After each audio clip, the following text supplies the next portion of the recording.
Bienvenue à tous, merci de nous rejoindre pour le grand débat de la rédaction. Et bien sûr, le sujet continue de faire le tour de l'actualité sur la planète. La Covid-19, l'épidémie virale gagne-t-elle du terrain en Afrique en tout cas?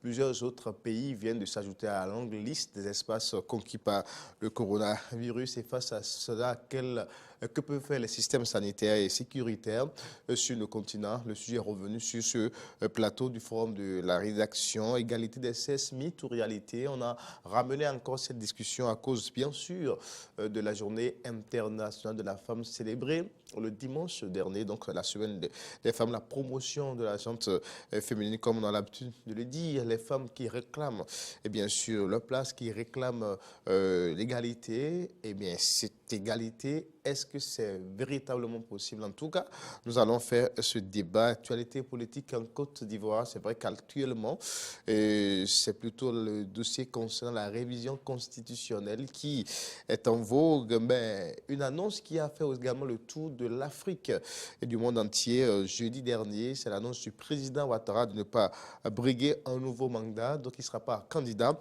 à la prochaine présidentielle, la présidentielle d'octobre 2020 en Côte d'Ivoire. Est-ce une décision de sagesse politique ou une séduction, comme l'a dit Guillaume Soro? Mes deux confrères invités sur ce plateau feront les analyses nécessaires à propos de cela et également de ces trois sujets. Encore une fois, bienvenue à toutes et à tous. C'est parti pour le forum des rédactions.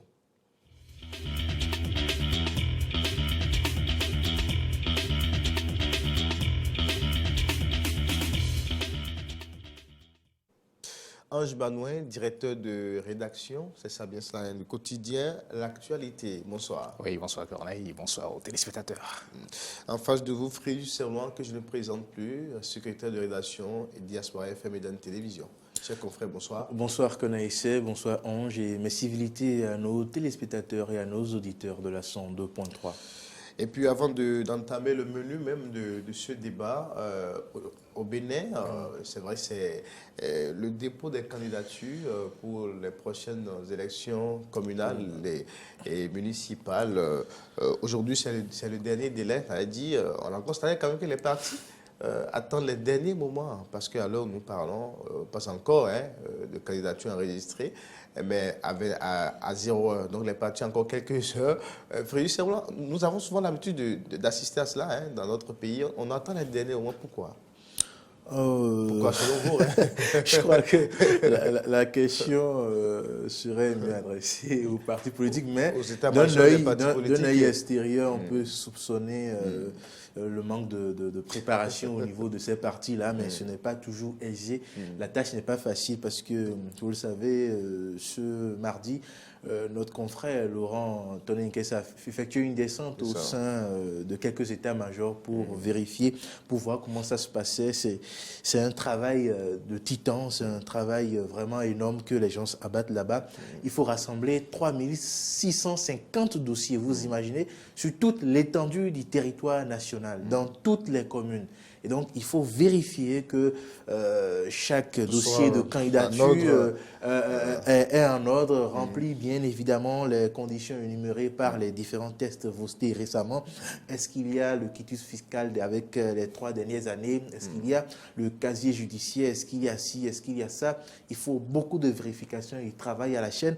Donc, tout ceci peut expliquer quand même pourquoi jusqu'à ce mercredi 18h-19h, il n'y a encore l'enregistrement d'aucun dossier de candidature. C'est un peu normal, mais si les partis étaient un peu plus sérieux, depuis qu'ils savent qu'ils doivent déposer ces dossiers-là, ils ont la date limite, ils auraient pu le faire un peu tôt pour ne pas entretenir ce mythe où on sait que c'est à quelques heures de la clôture que tous les partis politiques vont s'agglutiner à la Sénat pour déposer les dossiers. Cela peut aussi révéler d'une stratégie politique. On ne sait jamais. Vous savez, la politique, c'est des arrangements de dernier Bien sûr, tout est possible. Déjà que les positionnements sont devenus aujourd'hui des examens et qu'il faut déposer avant que les candidats ne soient au courant de leur positionnement ou pas. C'est un peu compliqué. Alors, Ange, mais Est-ce que ce n'est pas aussi le fait que désormais, il n'y aura plus de fautes mineures et de fautes majeures? Non, mais il faut prendre le soin de... Non, pratiquement, c'est devenu une tradition avec les partis politiques pour le dépôt des candidatures. Et vous aurez pu constater que au-delà de la flopée de dossiers, 3630 dossiers à déposer, et également le système à travers l'application de la Sénat qui va simplement permettre de facilement vite identifier les doublons, sinon des candidatures qui seraient facilement, qui va pouvoir facilement se retrouver sur deux ou plusieurs listes à la fois. Et en dehors de cela, l'application de la présence de certaines pièces pour pouvoir accélérer et fluidifier le système, c'est que en dehors de tout cela, il y a, je ne sais pas, une certaine conception de la chose qui fait que c'est à la dernière minute que les partis politiques, comme on le dit, hein, à la tombée de la nuit, pourquoi pas, oui, se rendre à la Sénat pour déposer leur dossier. Et n'oubliez pas qu'aujourd'hui également, c'est une étape charnière hein, dans la finalisation aussi par moment de certains dossiers où carrément vous vous rendez compte que c'est parfois au sein de la Sénat que certains finissent par compiler, compléter certains dossiers. L'autre chose, c'est qu'aujourd'hui, avec le nombre de dossiers qu'il faut constituer, c'est que bon, il est fort à craindre que les gens soient là peut-être à zéro et que jusqu'à après-demain, que les gens soient en train peut-être de régler certains détails. Sait-on jamais. En tout cas, nous allons y revenir hein, sur ce sujet-là pour d'autres débats. On aura beaucoup plus d'éléments dans quelques jours. L'actualité, c'est le coronavirus. Hein. Frédéric Serwan, chez nous au Bénin, on a passé quelques moments de frayeur la semaine dernière, surtout après ce cas testé positif à Lomé qui a transité, qui a séjourné ici au Bénin et surtout dans la commune d'Aboubakalavi. Vous n'êtes pas dans Calavi. Heureusement ou malheureusement, je suis à Cotonou, mais vous savez, Cotonou, Calavi, il n'y a pas tant de différence, il n'y a pas de frontières. Nous sommes vous avez eu quelle réaction hein, quand vous avez eu un peu de panique aussi, comme ce qu'on a vu à Calavi? Mais oui, je pensais tout de suite aux parents que j'avais à Calavi. On a tout de suite alerté les parents sur ces cas-là. Faites attention, c'est le moment d'être plus vigilant sur les mesures de sécurité. Il y a un monsieur qui nous a dit, hein, quand on était à Calavi le lundi dernier, ah oui, mais oui, les alcooliques, il n'y en a plus. Appel du Christ aussi, là. Mais il faut avoir la foi, non? Est-ce que la foi ne peut pas guérir vous savez, un virus, ce n'est pas une question de foi. C'est vrai qu'on peut dire que peut-être que la foi sauve, la foi peut permettre de guérir, mais ici, il ne s'agit pas d'une question de foi. Il faut prévenir d'abord le mal, avant maintenant de pouvoir compter maintenant sur la providence divine pour pouvoir peut-être parer, je ne dirais pas au drame en quelque sorte. Disons que quelque part, la survenue de ce virus démontre, si cela ne l'a pas encore déjà été avec le cas Ebola et Lassa, le niveau de réactivité de nos systèmes sanitaires en Afrique et pourquoi pas dans la sous-région. Parce que vous aurez pu constater, et même mieux au-delà, parce que si vous savez que même en Chine, d'où le mal est parti depuis 2019, comme le porte bien son nom, Covid-19, c'est qu'au-delà de l'expertise scientifique qu'on reconnaît à ces pays, sinon à ce pays, et mieux quand on regarde du côté de l'Italie, de la France et des États-Unis, quand on sait qu'il y a d'éminents chercheurs qui sont sous ces cieux-là, et que le phénomène continue quand même de créer assez d'effroi, c'est que il est véritablement à se poser des questions, parce que ça aurait été peut-être un sujet qui serait assez banal, qu'on aurait déjà facilement pu trouver de quoi canaliser cette épidémie. Oui. Mais dites-vous que, quelque part aussi, le mécanisme qui permet de détecter la présence du virus est un mécanisme qui, pour le moins qu'on puisse dire, est également polémique. Quand on sait que un patient peut porter ce virus-là, mais qu'il faudrait au moins 14 jours d'incubation avant que, maintenant, qu'on ne puisse commencer par détecter je ne dirais pas sa présence, les symptômes, cela pose en quelque sorte également l'ambiguïté de ce virus-là qui facilement pourrait se dissimuler et qui a permis, en quelque sorte, qui a créé véritablement ce tollé-là quand on s'imagine un peu comment est-ce que les gens sont surpris de se rendre compte que quelqu'un qu'on a croisé il y a une semaine, 2 semaines, soit porteur du germe et que peut-être que la personne puisse peut-être passer outre les barrières de sécurité, les barrières de filtrage et que rien ne soit fait ou bien rien ne soit détecté. Quelque part aussi, il est à espérer que les gens puissent trouver des moyens au-delà des 14 jours d'incubation parce que si c'est toujours ces 14 jours-là qui sont maintenus, c'est qu'on risque d'avoir des gens qui potentiellement seront sains, mais qui en réalité vont porter le germe. Et comme on le constate, des gens qui voyagent, qui vont d'un point A à un point B et qui ne présentent aucune affection, finalement, on finit par constater que quelques jours après, arriver quelque part, ils commencent à développer cette affection et voilà, on crée au scandale. En train de revenir sur la propagation du virus en Afrique, est-ce que tout est réellement... Est-ce qu'il n'y a pas eu d'économie de vérité sur l'origine du coronavirus? Avant d'aborder cela, voilà, pourquoi aujourd'hui cela, en réalité, remet en cause un peu la force des systèmes sanitaires, notamment de ces grandes puissances-là? Aujourd'hui, même avant l'Afrique, les chiffres donnés, fournis par les autorités chinoises ont été remis en cause un peu par d'autres puissances. Évidemment, les États-Unis qui ont invité la Chine à être sincère. Ils ont également invité l'Iran à être sincère parce que ces pays, pour une raison ou pour une autre, n'aiment pas donner les chiffres officiels sur la réalité du terrain. Vous l'avez dit, ce coronavirus révèle la faiblesse du système sanitaire africain et ce n'est un secret pour personne. Nous dénonçons chaque jour ce que nous vivons dans nos CHU. Donc le coronavirus est venu un peu plus pour révéler qui nous sommes. Mais malheureusement ou heureusement, le nombre de pays africains capables de détecter le coronavirus est passé rapidement en 3 semaines de 2 à 26. Donc cela pour rassurer les uns les autres, mais cela ne limite pas la propagation du virus. Aujourd'hui, l'OMS a déclaré une pandémie pour le cas du coronavirus. C'est-à-dire que nous avons quitté l'étape de l'endémie pour une pandémie. Plusieurs continents sont touchés, avec l'Italie qui est aujourd'hui le 2e pays le plus touché, 600 décès et plus de 1000 contaminations. On ne dira pas que l'Italie a un système sanitaire faible, même si pour le cas de l'Italie, on parle de la vieillesse, puisque l'Italie a la population la plus vieille de l'Europe. Donc on trouve rapidement la raison pour laquelle l'Italie est touchée, mais ils ont quand même un système sanitaire pour gérer cela. Mais en Afrique, réellement, qu'est-ce qui va advenir de nous quand le virus va réellement trouver son chemin? Est-ce que nos CHU sont capables de gérer cette pandémie-là?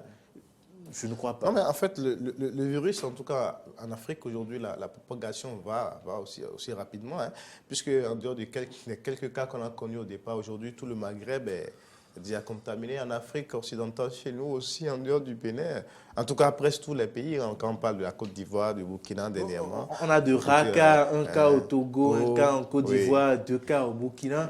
L'essentiel pour les pays africains, c'est de respecter scrupuleusement les mesures préventives. Je vois l'irresponsabilité de quelques concitoyens aujourd'hui. Les mesures sont strictes. On dit pas de salutation, pas d'accolade. Regardez autour de vous. Les gens continuent par se donner les mains, ils continuent par se donner des accolades, alors qu'il s'agit de la sécurité collective. Il ne faut pas adopter des comportements qui puissent permettre l'accélération de la propagation du virus. Et donc, s'ils ne sont pas capables d'observer ces mesures-là, regardez dans les villes italiennes, dans les villes françaises, un peu partout qu'on nous montre sur les chaînes, les rues sont vides, les gens se respectent scrupuleusement ces mesures. Il y a une ville entière en quarantaine en France, par exemple. L'Afrique est attaquée, du Maghreb en Afrique de l'Ouest, en Afrique de l'Est, l'Afrique est attaquée de partout. Veuillez bien observer ces mesures préventives et les gens peinent à adopter ces mesures. Et donc, si on n'éduque pas suffisamment, si la sensibilisation n'est pas davantage faite dans les jours à venir, je crains que par l'irresponsabilité des uns et des autres, nous permettions au virus de se propager. Alors, quand le virus a émergé en Chine en 2019, en décembre justement, ça a pris du temps avant de gagner l'Afrique. En temps, les gens se posaient même des questions. Aujourd'hui, quand même, malgré tout ce qui a été dit, tout ce qui a été fait, parce qu'au Bénin, par exemple, il y a beaucoup d'efforts, et dans les autres pays également, aujourd'hui, malheureusement, on constate que ça a commencé à prendre vraiment véritablement de l'ampleur en Afrique. Comment cela s'est prendre de l'ampleur en Afrique, je ne rentrerai pas dans cette polémique en griffe. Simplement que je pourrais dire, déjà, quand on se rend compte de l'apparition du virus et de son mode de transmission, ainsi que son mécanisme d'expression, on se rend compte que les populations qui sont les plus sujettes et véritablement à la phase virale, à la phase, je ne dirais pas infectieuse du virus, ce sont les personnes, les seniors, comme on les appelle, les personnes du troisième âge. Ce qui fait d'ailleurs que le cas de l'Italie, qui a une population plus ou moins un peu plus vieille, comme on le dit, est véritablement secouée. Maintenant, comme c'est dit, certains pays dont véritablement on a de l'ambiguïté sur les chiffres officiels, tout cela laisse à croire à une autre polémique. Parce que vous savez qu'en géopolitique, c'est une question de stratégie également, où certains essaient de pouvoir chercher à voir comment gérer les affaires courantes du monde. Maintenant, quand on regarde un peu le continent africain, on peut se rendre compte qu'en réalité, l'infection du continent ou bien l'envahissement du continent est dû à des phénomènes migratoires, c'est-à-dire des gens qui voyagent d'un pays à un autre, etc. Et vous aurez pu constater que, curieuse anecdote, comme le dit la sagesse africaine, il faut vivre assez longtemps pour voir une chose de son contraire. C'est pour une première fois que nous voyons en griffe des toubabs être expulsés ou bien retournés, refoulés aux frontières africaines. C'est une première. Et cela n'était qu'un fait qu'on observait à l'égard des Noirs, des migrants africains au niveau des côtes européennes. Mais si le pays il faut relativiser. Non, mais pour ces cas, c'est les personnes qui ont refusé de se soumettre aux mesures de sécurité. Oui, parce que c'est aussi ça. C'est aussi ça. Il faut aussi le remarquer. Cela n'a l'air de rien, mais c'est dit quoi? C'est dit que l'humanité, quelque part, il y a un point de jonction, qu'on le veuille ou pas, qui est en forme qui se représente comme un cycle, en quelque sorte. Et aujourd'hui, cette épidémie nous montre un peu la faiblesse des grandes puissances qui ont toujours tablé sur une population plus ou moins aujourd'hui vieillissante, où aujourd'hui, en Afrique, on ne se rend pas encore compte du capital humain que nous avons et de comment rentabiliser ce capital-là. C'est un facteur important que si on devait tirer les conclusions de cette épidémie, on pourrait se demander si éventuellement on a connu, par exemple, avec des phénomènes comme la poliomyélite, la rougeole et bien d'autres affections qui décimaient et certaines maladies infantiles qui décimaient les enfants au bas âge en Afrique. Et on a constaté comment est-ce que les systèmes sanitaires sont mis en œuvre pour pouvoir régulariser, pour pouvoir parer à cela et permettre à ce que l'Afrique puisse aujourd'hui avoir une jeunesse, comme on le dit, dans une certaine proportion, je ne dirais pas apte quand même, mais dans un effectif bien donné quand on parle en termes de démographie.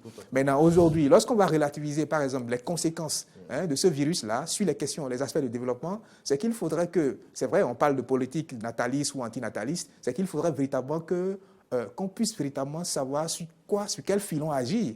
Parce que vous ne serez pas surpris qu'après cette épidémie, que la fin de cette... Bon, on parle actuellement de pandémie, à son terme, qu'il y ait peut-être des réajustements aussi au niveau de certains États. Parce que quand on voit que la population a été décimée par une affection du genre, c'est que forcément, il y aura d'autres politiques qui seront mises en œuvre pour pouvoir remettre la démographie dans une certaine mesure dans ces règles pour pouvoir impulser le développement. Et c'est ce à quoi nous devons également déjà commencer par réfléchir au cas où chez nous également, on serait, parce qu'on est en train de constater quand même que le virus est en train, dans une certaine mesure, d'être cerné pour ne pas pouvoir véritablement mener une incursion en Afrique, bien que il y ait des polémiques sur sa nature et sa létalité à l'endroit en griffe de la peau noire, même si scientifiquement il y a des thèses, d'autant plus que nous sommes aujourd'hui à l'étape post-vérité où même les propos d'experts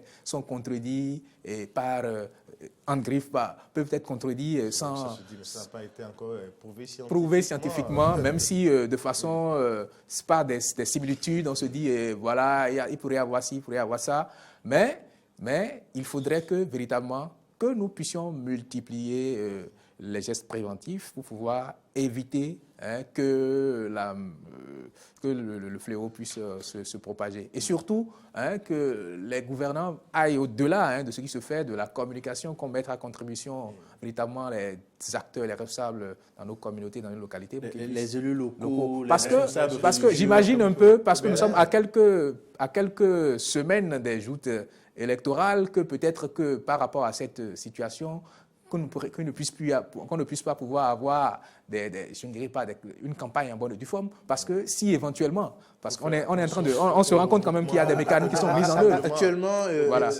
l'Europe a tenu hier, tous les dirigeants européens ont tenu hier une conférence vidéo.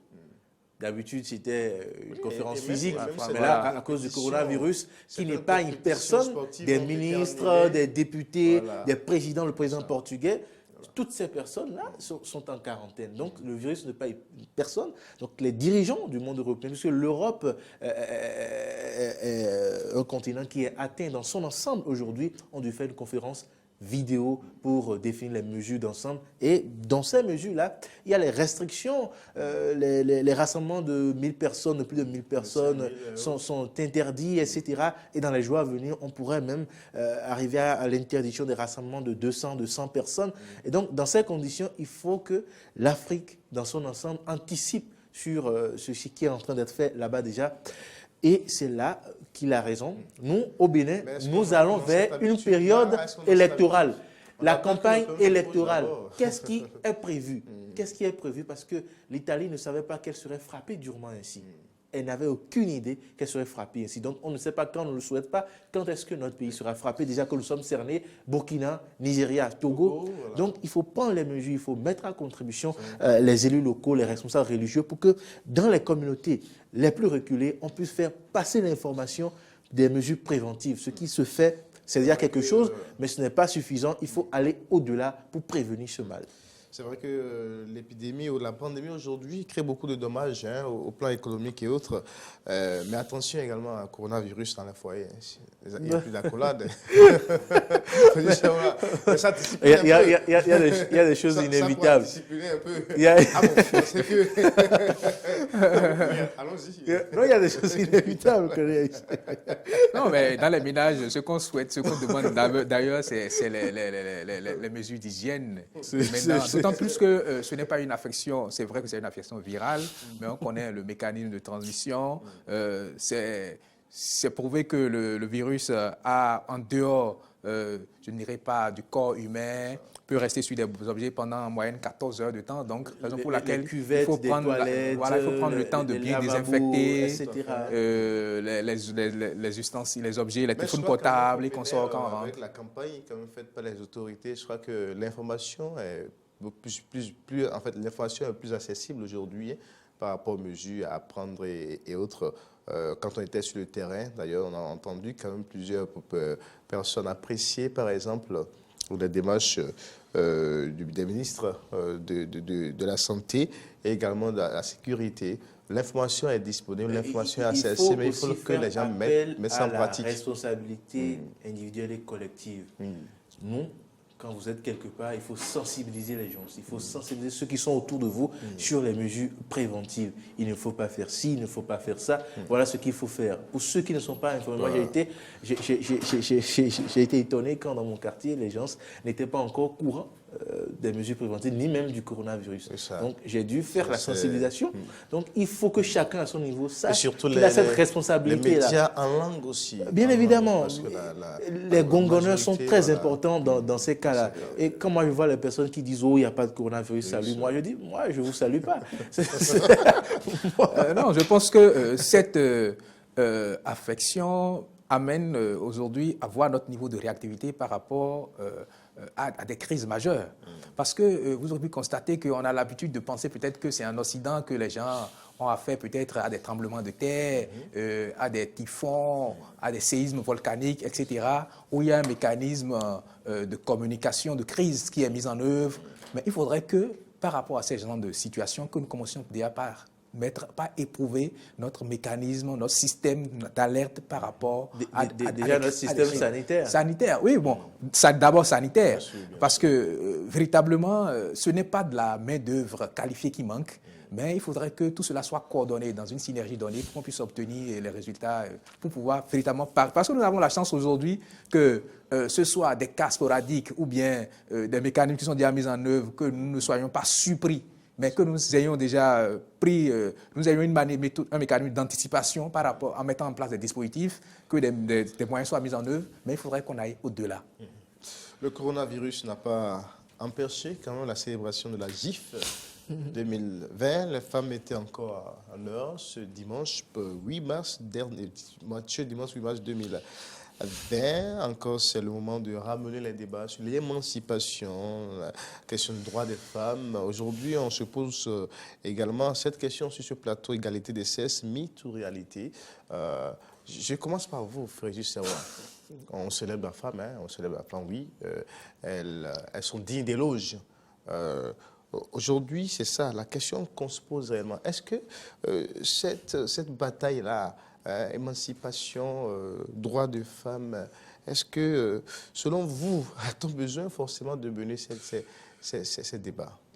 Oui, on doit mener ces débats pour les droits des femmes. C'est inévitable. Mais vous avez posé la question, égalité des sexes, mythe ou réalité. Nous sommes dans le mythe. Nous sommes dans le mythe parce que le combat est mal dirigé, à mon sens. Le combat est mal dirigé. On ne peut pas parler d'égalité entre l'homme et la femme. On peut parler d'équité.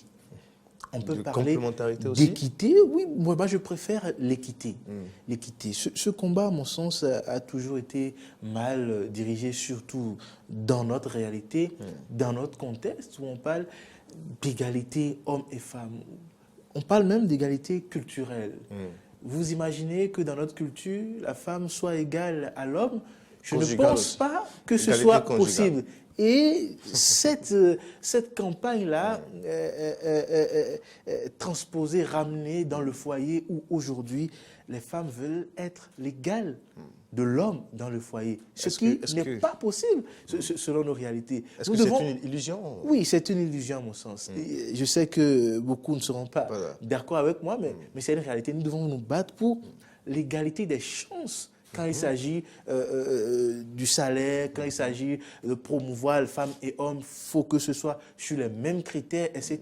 Mais il faut connaître les limites de l'égalité dont on parle pour savoir quand est-ce qu'il faut parler d'égalité et quand est-ce qu'il faut parler d'équité. Et aujourd'hui, le débat est devenu tout un mélange, et vous voyez des pseudo-féministes émerger, et même le féminisme qui, dans son essence, est un mouvement pour promouvoir, disait-on, l'égalité culturelle, philosophique, aujourd'hui, a laissé place quand même à, comment on appelle, à un féminisme galvaudé où aujourd'hui la misandrie est celle. Vous voyez de jeunes générations, de jeunes personnes, de jeunes filles qui n'ont aucune expérience. Déjà à 18 ans, 19 ans, 21 ans, 22 ans, elles n'ont aucune expérience de la vie, aucune expérience du foyer.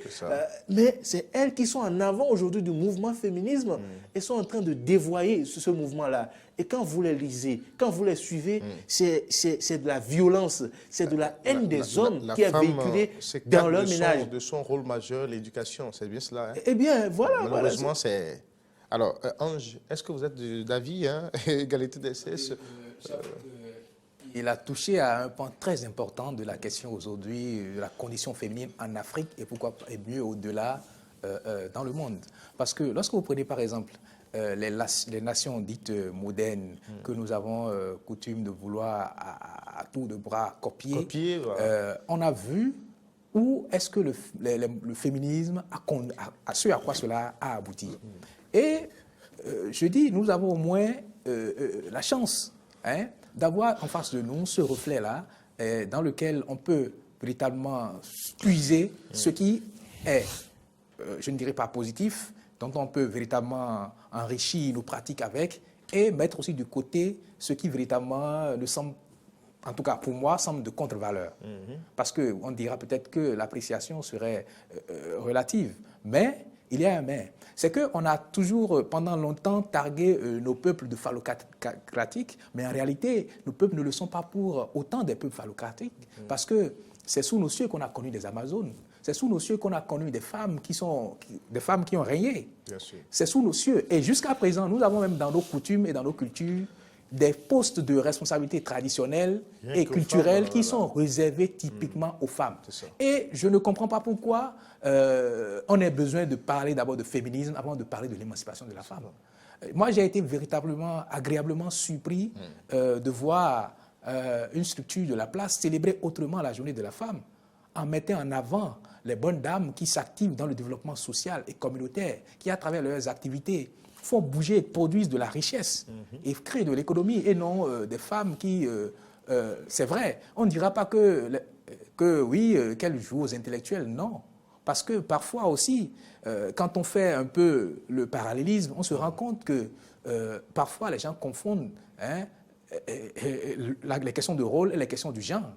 Parce que l'homme et la femme, que ce soit des Saintes Écritures, en tout cas de la plupart des religions révélées, comme on les appelle, ou des religions du livre, c'est que l'homme et la femme se complètent.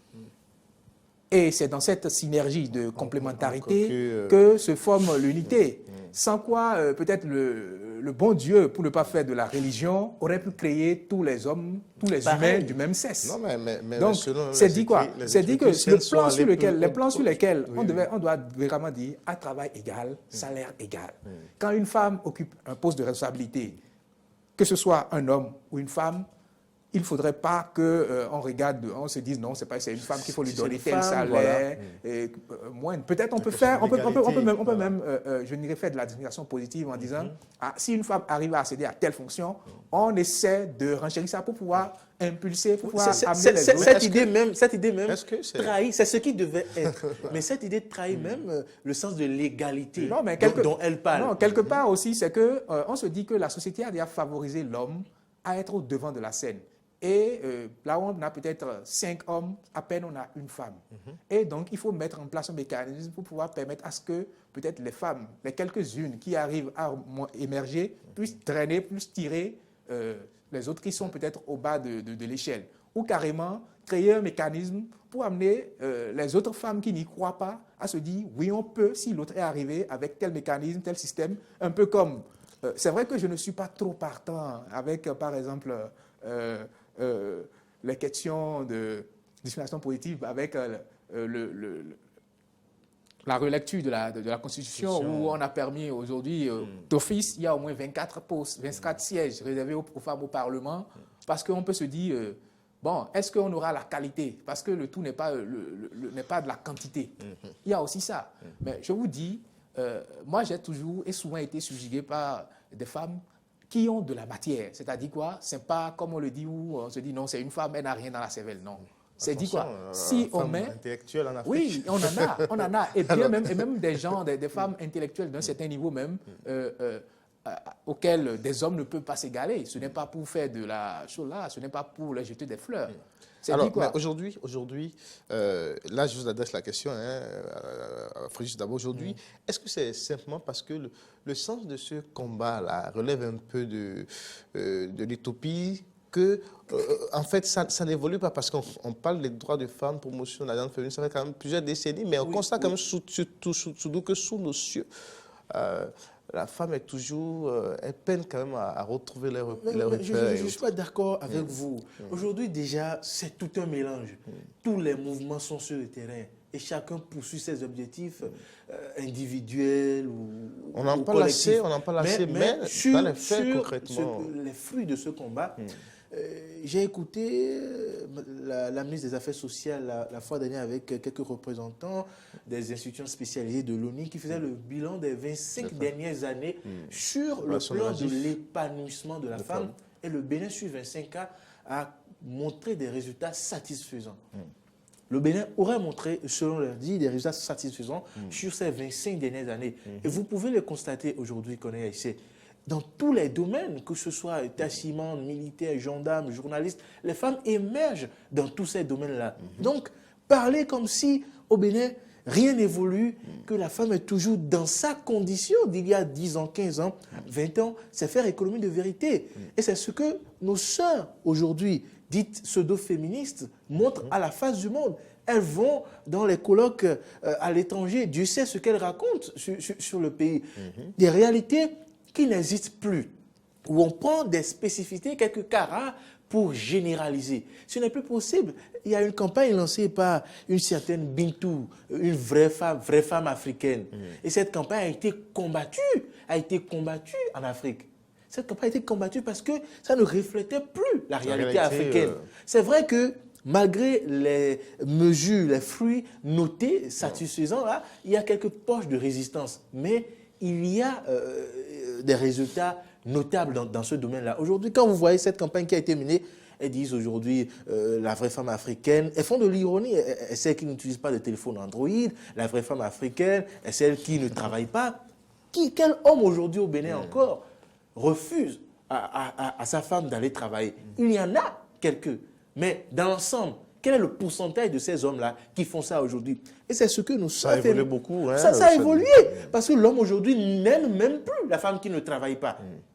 Donc, elles vendent une image des hommes comme si c'était les pis-babas du monde. Les hommes béninois, les pis-babas du monde. C'est l'image que ces pseudo-féministes vendent à l'étranger pour faire la lutte de l'épanouissement des femmes. Et on n'en a pas besoin. On n'a pas besoin de ce féminisme-là. Qu'est-ce que ces petites jeunes filles racontent? Pour la plupart, quand vous les suivez, ce sont des gens, je l'ai dit tantôt, sans expérience, qui n'ont jamais même connu l'expérience du mariage ni du foyer.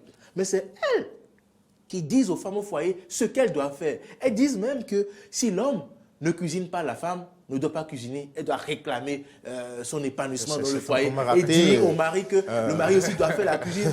C'est ça leur génération égalité. C'est la génération égalité. Donc cette lutte, si la femme fait la cuisine, oui, j'ai lu des choses pas possibles. Elle incite les femmes au foyer à ne plus se laisser faire. Ah, vous n'êtes pas la bonne de votre mari, vous ne devez pas faire la cuisine pendant que lui est au salon, vous ne devez pas faire le ménage, il doit faire ça avec vous, vous devez faire le tour de cuisine. J'ai lu tellement de choses, mais je dis, il y a eu une dame, Sandrine Haïté, si je me trompe, qui a fait un commentaire pour dire « Ne suivez pas ce qu'elles sont en train de dire, vous allez vous rebeller contre vos maris. » Si cette lutte est menée de cette manière, elle est vouée à l'échec. Parce que nous sommes d'une culture africaine où il faut tenir compte de certaines réalités pour ne pas amener ce féminisme importé là pour détruire l'institution mariage et pour détruire la famille africaine comme nous connaissons. Et donc, il faut revoir cette lutte-là sur un autre plan, sur le plan de l'équité, sur le plan de l'épanouissement des femmes. Quand à un poste, on a besoin de quelqu'un qu'on ne regarde plus, c'est une femme, c'est un homme, que tous soient évalués sur les mêmes critères, que pour le travail que la femme effectue comme l'homme, qu'elle reçoive le même salaire, que la femme ne soit plus bafouée parce qu'elle est femme. Il faut redonner à la femme sa place dans la société. Ça ne veut pas dire qu'il faut faire de la femme un homme bis. La femme en Afrique ne peut pas être un homme bis. Dieu a créé un homme et une femme. Et dans le foyer, il ne peut pas y avoir un homme et un homme bis. Il y a un homme et une femme. La femme a été créée à cause de l'homme dans la Bible, justement. C'est pour ça que les Écritures saintes recommandent la soumission. Et les Écritures saintes sont allées jusqu'à désigner l'homme comme étant le chef du foyer. C'est le mot que les féministes n'aiment pas entendre. Quand vous dites, quand vous dites soumission, les féministes se lèvent. Alors que soumission n'a rien de rabaissant, elle ne fait pas allusion à la violence. Et c'est dans cette soumission que le rôle principal de la femme est révélé. Et c'est justement dans cela que l'émancipation de la femme trouve son sens. C'est justement par rapport à tout ce qui s'est dit à leur encontre. J'ai apprécié. Le 8 mars, il y a Marine Le Pen qui a fait un post à l'endroit des femmes. Qu'est-ce qu'elle a dit? Elle a envoyé le message à l'endroit des femmes de France. Mais j'ai dit ce message, il vaut pour toutes les femmes du monde. Elle dit, ne laissez aucune bien-pensance vous faire reculer sur le plus petit de vos droits. Mais également, ne laissez aucune féministe dire la haine des hommes en votre nom. Voilà. J'ai dit, c'est formidable. Au fait, je dirais... On a essayé d'avoir quand même une femme, mais malheureusement, voilà, les programmes n'ont pas permis aux femmes d'être ici. Mais ce n'est que reporté. On aura les femmes pour mener ce débat. Donc, ce n'est pas fait exprès, avoir juste deux confrères. Non, on aurait pu avoir des conseils. Non, mais c'est aussi bon. Vous savez, dans les panels, il y a beaucoup de femmes. Les féministes sont assemblées pour parler. Il serait bien aussi d'avoir le regard des hommes sur ce combat. Oui, ça. C'est vrai que j'ai beaucoup de dégâts pour les femmes. Et il n'y a pas d'homme d'ailleurs sans femme. Tout homme est né d'une mère et voilà. Et tout homme... Tout comme la femme est le produit d'un homme qui est l'auteur d'une grossesse. Donc voilà, également. Et l'un n'existe pas sans l'autre. Évidemment. Et sur ce, je pense que très souvent, nous faisons des combats déplacés, des combats dans des contextes, nous faisons des combats d'autres contextes dans d'autres contextes. Et je me rappelle qu'il y a de cela quelques semaines, j'avais déjà eu à lire certains posts sur les médias sociaux où il y avait des Africains qui s'insurgeaient du fait que lorsqu'ils vont en Europe, il se fait que, sur la base de quelques assemblées, de quelques rencontres, leurs épouses, pour le moins qu'on puisse dire dociles, je ne dirais pas soumises, parce que je ne sais pas, le terme est un peu trop fort, arrivés en Europe, en Occident, du jour au lendemain, changent et ils deviennent autre chose que les hommes n'ont jamais connu. Pourquoi? Parce qu'elles ont rencontré des gens qui leur ont fait reconnaître qu'elles ont des droits. Lavage de cerveau. Ce qui crée véritablement un véritable problème de l'autre côté pour nos frères africains qui se retrouvent beaucoup, pour la plupart du temps, surtout en Europe, sinon en France, et pour quelques-uns aussi aux États-Unis. Et je pense que ce phénomène, j'en ai entendu de plus d'une personne, et heureusement, avec cette célébration, je pense qu'il faille qu'on relativise. Les questions du genre, chez nous en Afrique, le problème ne se pose pas, en quelque sorte. Parce que sur la base d'une étude réalisée, je pense, depuis bientôt près de 2 à 3 ans, par l'Institut, l'INPF, l'Institut national de la promotion, pour la promotion de la femme, au moins, en moyenne, sur les revenus des ménages, les femmes contribuent en moyenne à 47%. C'est dit quoi? C'est dit que de facto, les femmes ont leur place dans les ménages chez nous en Afrique. Le pouvoir. Et on n'a même pas besoin d'une loi. Il y a plus d'un homme aujourd'hui qui sont devenus ce qu'ils sont parce que c'est une belle, c'est une bonne dame qui s'est échinée du matin au soir pour qu'ils deviennent ce qu'ils sont.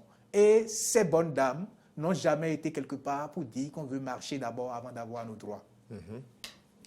La seule chose, ce que je pense qui serait opportun qu'on puisse faire, c'est de chercher par quel mécanisme trouver des canaux pour pouvoir redynamiser l'engagement féminin. L'engagement féminin, ce n'est pas forcément... C'est vrai, on dira qu'on a besoin des femmes intellectuelles, mais je pense à ces bonnes dames-là qui, par exemple, sont dans la transformation agroalimentaire, qui sont dans l'artisanat, mais qui ont besoin d'une solidarité féminine pour pouvoir impulser, dynamiser leurs activités que plutôt des ligues de femmes de créer des hashtags sur les réseaux sociaux. Voilà, je me dis véritablement que là... Je ne suis pas aujourd'hui en position de mener le débat, mais je trouve quand même que la femme qui est digne d'éloge, là, c'est cette femme-là qui craint Dieu et qui est soumise et docile à son homme aussi. C'est de la bénédiction, lorsque la femme... C'est justement parce que la femme ne reconnaît pas sa place justement. Si ce combat était fait dans son vrai contexte, dans sa place réellement, que cela aurait mieux évolué et que de penser à... C'est vrai que, n'oublions pas, il y a aussi beaucoup d'hommes. C'est vrai que nous avons une société dans laquelle les hommes sont véritablement distraits sur les maux qu'ils vivent aussi dans les ménages. C'est ça. Ça, il faut le dire, on ne le dit pas assez. J'avais eu à lire, quel homme a le courage d'aller dire à un autre homme, écoutez, madame m'a fait ceci. À moins que ce soit peut-être, à moins que ce soit autour d'une situation. Je suis tellement d'accord avec Ange, parce qu'on s'est focalisé sur les violences faites aux femmes, sur les violences... On a interrompu la femme comme le cesse faible. On oublie aujourd'hui les violences donc, ça vous dit quoi? On a lu sur Banonto qu'il y a une femme au nord qui a frappé, a corrigé son mari à coup de parmatoire parce que celui-ci est rentré un peu tard. Il y a ces hommes-là qui subissent ces violences dans leur foyer. Vrais hommes. Mais oui, et donc, au lieu de dire non aux violences faites aux femmes, non aux violences faites aux hommes, non tout court aux violences faites à tous. Ou carrément, trouver un mécanisme pour humaniser les relations de vivre ensemble. Pour permettre à ce que les femmes puissent s'épanouir, qu'elles soient au ménage ou dans leur lieu d'activité, que de dire que il faudrait que les femmes puissent... Les femmes, il faut les valoriser. Pourquoi dans les services, il faut d'abord que les femmes puissent donner d'elles-mêmes, de leur corps, avant d'avoir un poste, d'accéder à un poste. C'est des combats que nous devons faire.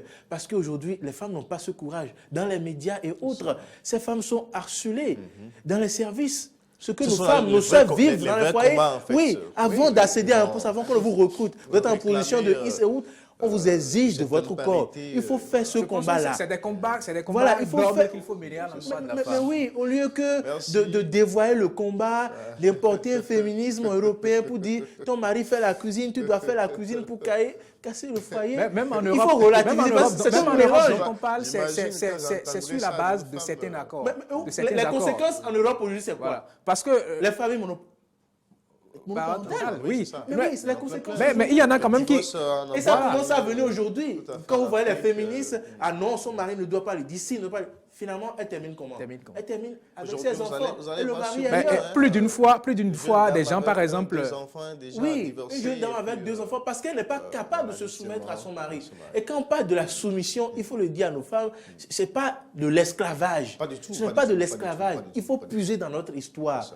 Il faut faire du féminisme africain qui respecte notre culture, nos réalités et nos familles. Merci Fréjus Seoula, merci Ange Banoy. Le tout dernier sujet, eh bien, on parle de la politique en Côte d'Ivoire. Alassane Dramane Ouattara a mis fin à plusieurs mois de spéculation à propos d'une probable candidature pour la présidentielle prochaine en Côte d'Ivoire. Et bien sûr, il a situé la communauté internationale ce jeudi devant le Congrès au cours d'un discours de plus de 40 minutes. Alassane Dramane Ouattara a déclaré qu'il ne va pas briguer un autre, bien sûr, mandat. Ange Banoy, une décision sage du président Ouattara. Vous savez, on est en politique. Et il serait s'aventurer, je ne dirais pas dans le noir, les yeux bandés, que de dire que c'est une décision de sagesse.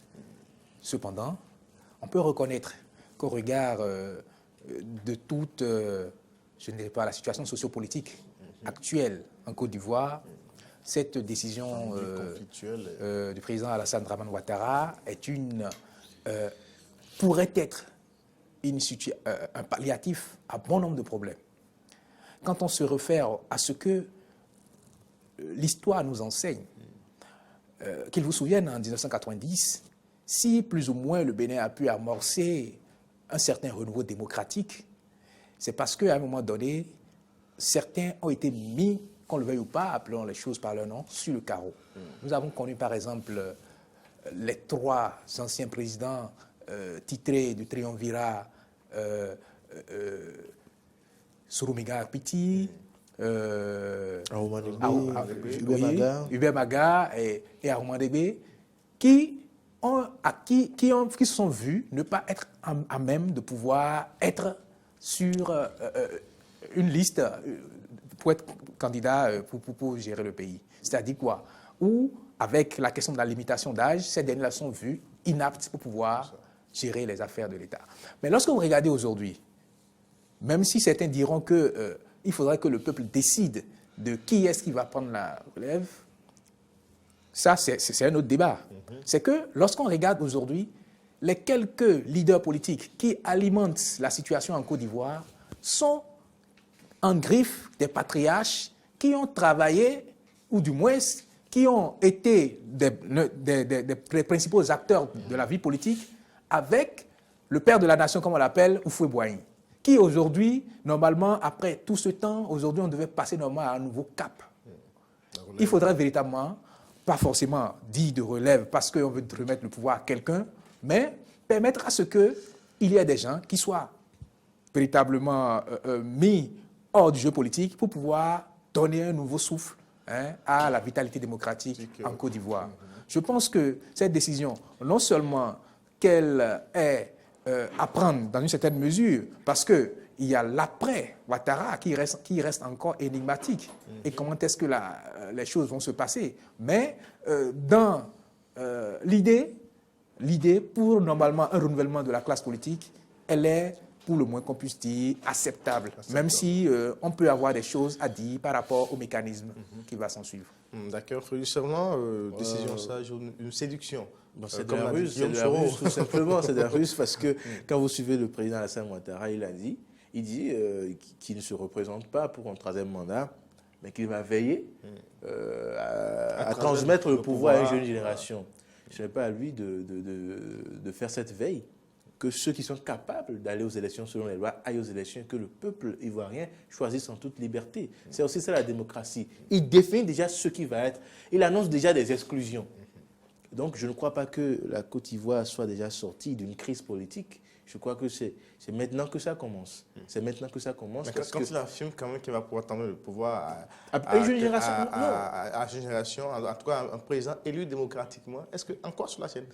Mais ça veut dire déjà qu'il y a une génération qui sera exclue. Pourquoi? Parce que lui, président, l'a décidé. Bon, est-ce qu'au Bénin, par exemple, on a dit... Est-ce qu'on a au Bénin comme... Lorsque vous n'êtes pas dans la tranche des 40 à 70 ans, on dit que c'est une génération qui est exclue. J'ai suivi, par exemple, une thèse. C'est un cas totalement différent. Dans le cas ivoirien, vous savez que Ouattara avait déjà dit, si quelqu'un de ma génération se présente, je me représente. C'est quelle manière de faire la politique? Parce que si Bédier se présente, il va se présenter. Mais Bédier, s'il a l'âge, si la constitution lui permet de se présenter, il faut qu'il se présente. Si Bédier se présente, je me présente. Ce n'est pas une politique, ça. Je dirais. Pas un projet de société, ça. En fait, aujourd'hui, il a trouvé la parade pour dire bon, je vais être à une jeune génération. Mais ça veut dire que vous allez voir, il a annoncé une réforme constitutionnelle, de faire en sorte déjà que ses collègues, ses autres collègues Bédier ne puissent se représenter. Oui, c'est une exclusion qui va venir. Là où peut-être nos idées se rejoignent, c'est peut-être le fait que la décision n'est pas partie d'une assise ou bien d'un conclave mûri, mais dans cette forme peut-être, mais dans le fond, je pense qu'il fallait trouver un mécanisme pour pouvoir trancher la situation de crise qui n'a fait que perdurer en Côte d'Ivoire et dont les principaux acteurs ne sont que ces trois principaux maillons-là qui ont, je ne dirais pas, il faut à un moment donné que les Africains puissent prendre leur destin en main, c'est-à-dire quoi? C'est vrai, Ouattara peut-être aujourd'hui peut paraître comme quelqu'un qui veut se tirer d'affaire en trouvant peut-être un dauphin, mais en s'écartant en sortant du jeu comme on le présente, mais quelque part, il fallait véritablement que ces trois principaux éléments soient meilleurs. Moi, bien avant qu'il ne l'annonce, moi j'étais d'avis à ce que ces trois éléments, ces trois personnalités ne soient plus... En tout cas, c'est une bonne nouvelle pour la démocratie en Afrique parce qu'on est habitué quand même à voir... Ils ne sont pas les seuls intelligents de la Côte d'Ivoire. Il y a assez de gens on en a connu qui ont fait 30 ans, 20 ans et qui ont fait 30 ans et qui sont encore au pouvoir. En Afrique centrale, c'est pas moi de le dire. C'est quand même une bonne note pour la démocratie en Afrique. En tout cas, wait and see, on verra bien sûr les incidences de cette décision-là sur l'évolution des choses au niveau de la classe politique ivoirienne. Merci à toutes et à tous. C'est la fin de ce débat. Ange Banouin, directeur de rédaction du quotidien L'Actualité, était face à Frédéric Servan, secrétaire de rédaction du groupe de presse d'Antivi Diaspora FM. Merci également à l'équipe technique Martin et bien sûr Jean-Baptiste Bocor. De l'autre côté, on parle de Simone Claudia Dossou qui a fait le son, Martin Toyisse qui a fait la réalisation et toute l'équipe technique de Eden Télévision. Au revoir et à très bientôt.